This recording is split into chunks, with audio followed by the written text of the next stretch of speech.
On May 29, 1979, American Airlines Flight 191 crashed soon after takeoff, killing all on board and sending shockwaves around the world. For at least one person, however, the shock was on a different level.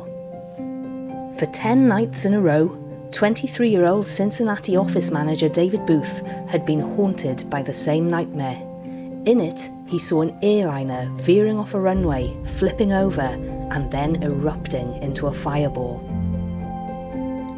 The dream was so vivid and so persistent that Booth felt obliged to share the details with the FAA. Although officials listened to his account, and even went so far as to identify the plane as either a Boeing 727 or a DC-10, there was little they could do to avert disaster. On the day that David Booth experienced his final horrific nightmare, American Airlines Flight 191 was due to fly from Chicago O'Hare to Los Angeles International. Although it momentarily left the ground at Chicago, horror struck when one of its engines fell off, severing hydraulics in the process. In an eerie echo of Booth's premonition, the plane had flipped before bursting into flames and leaving a death toll of 273. In fact, Booth's prior description of the incident was so accurate that he was brought in for questioning following the crash. Over 40 years on, it remains America's worst aviation accident. Although questions still remain. How could a man with no aviation expertise foresee a catastrophe with such terrifying accuracy? Was it a glimpse into the future, a twisted trick of fate, or something far more sinister?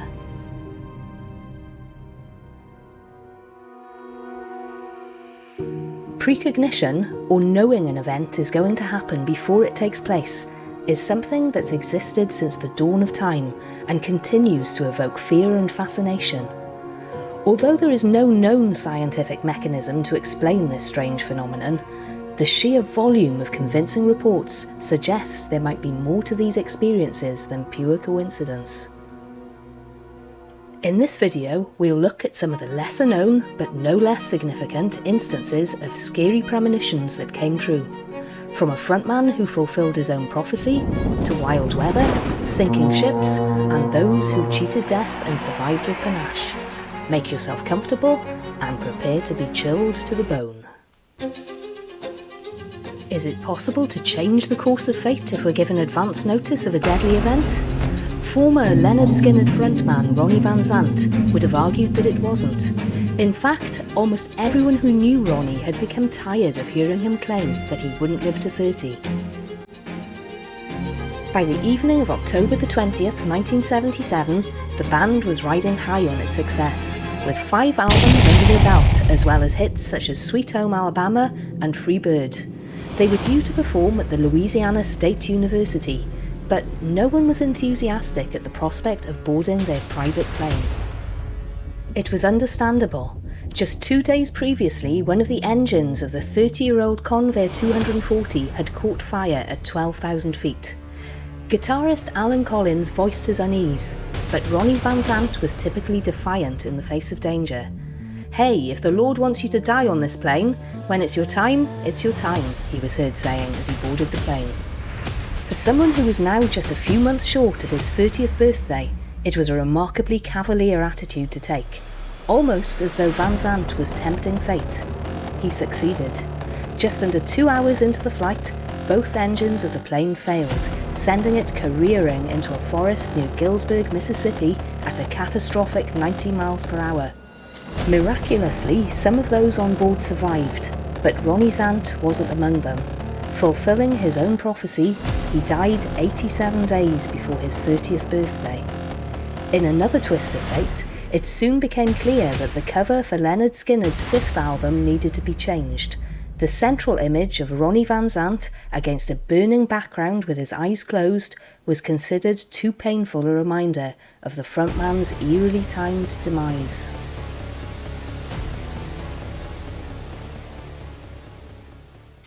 Another brave soul who caught a glimpse into the future and chose to simply accept her fate was Mary Hudgens Evans, an ice cream parlour worker from Gainesville, Georgia. On the night of the 5th of April 1936, Mary had a haunting dream about her dead mother. As with a lot of dreams, the details were vague, but one thing stuck in Mary's mind, and that was her mother's message, which was, "I'm coming for you." The following morning, Mary told her husband about the dream, warning him he'd have to take care of their 3-year-old child alone.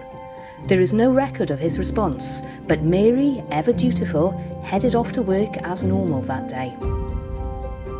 Just before 8 a.m, she phoned her husband one last time to say her goodbyes. Some 10 minutes later, in what was one of the deadliest tornado outbreaks in US history, Gainesville was slammed by an F4 tornado. Sadly, Mary Hudgens Evans was among the 200 people killed that day, just as she'd predicted. There are others, however, who haven't been so willing to go gentle into that good night, and when it comes to premonitions, for every tragic tale of if only, there is always another of defiant, albeit illogical, survival. One of the passengers who chose not to board American Airways Flight 191 was actress Lindsay Wagner, best known for her role as Bionic Woman. Whether there were real-life bionic forces at play is open to debate, but when Lindsay reached O'Hare with her mother, what she later described as a psychic flash left her feeling so uneasy that she insisted they changed flights. Similarly, there have been plenty of people like millionaire George Vanderbilt who cancelled his passage on board the unsinkable Titanic after a prophetic warning from a relative. Others, like Alta Piper, the daughter of renowned spiritualist Leonora Piper, found themselves using every delaying tactic in the book to avoid boarding the doomed Lusitania. Incidentally, a black cat called Dowie, who lived on the Lusitania and was the mascot of the Stokers, also jumped ship before it left on its fateful 202nd voyage. And then there are the serial cheaters of death, like Wall Street executive Barrett Naylor, whose inexplicable feelings of foreboding upon arriving for work in Manhattan saved him from the World Trade Center attacks of both 1993 and 9/11. Was it fate, coincidence, or are we able to alter the course of our own destiny by becoming more sensitive to these subtle warnings from within? Our final story of the night takes us back to the Blitz, when British towns and cities found themselves under siege from German bombers. London was an unsafe place for children, so when Mona Miller and her young children were invited to evacuate to Babbacombe in Devon, they jumped at the chance.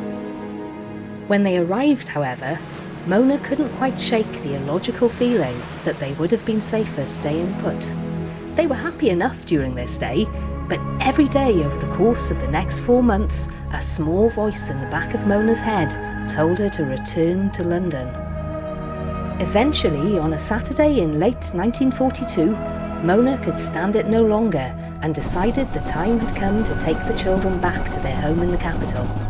A few days later, she received a letter from a friend in Devon. The day after they'd left, the house Mona and her children had been staying in had received a direct hit from a bomb, razing it to the ground and killing the neighbours on either side. There are some who believe that premonitions are a way for the universe to warn us of impending danger, giving us a chance to change our fate. Others dismiss them as mere coincidences or the result of an overactive imagination.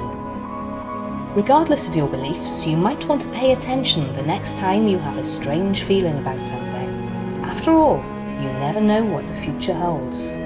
Thanks for watching, and if you enjoyed this video, please consider giving it a like and subscribing so that you don't miss out on future spooky content.